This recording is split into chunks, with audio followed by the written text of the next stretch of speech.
Well, I think President Trump has figured out that President Putin has been stringing him along, has been tapping him along, as President Trump has said earlier, that President Putin is not serious about any kind of an agreement, a ceasefire.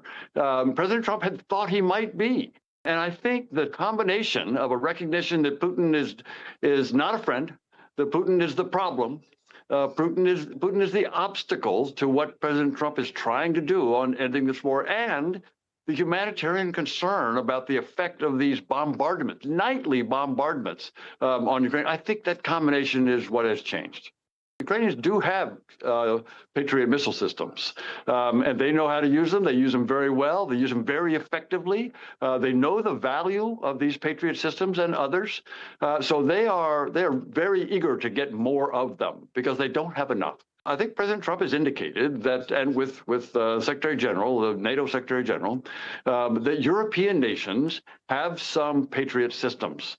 And those Patriot systems from European nations fairly close by can get quickly into Ukraine. And the Europeans will then buy replacements from the United States manufacturers. So this works out very well for all concerned. But it also allows these Patriot systems to get into Ukraine quickly.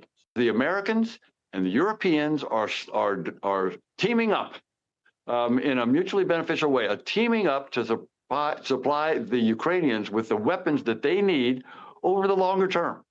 So Putin is going to have to realize over the 50 days or sooner that he's not winning and can't win, and he can't wait us out. That's his only strategy. But his only strategy is try to wait out the Ukrainians, or wait out the Europeans, or wait out the Americans. Well, these sanctions and these weapons demonstrate to Putin that he can't wait us out. And then he may have to come to the table and strike a deal. I think this will increase the unity in NATO. NATO now will be unified against Russia. The support for Ukraine that has been indicated today by the Secretary General and by the President is stronger than it has been in the past 6 months.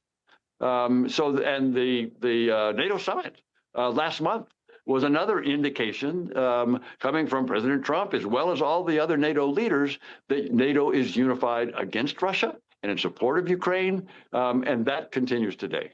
Finally, President Trump recognizes that President Putin is the problem, is the obstacle, President Putin is keeping President Trump from solving this problem. So President Trump is now taking these strong actions to push Putin to come to the table to try to get to a ceasefire and an end to this war.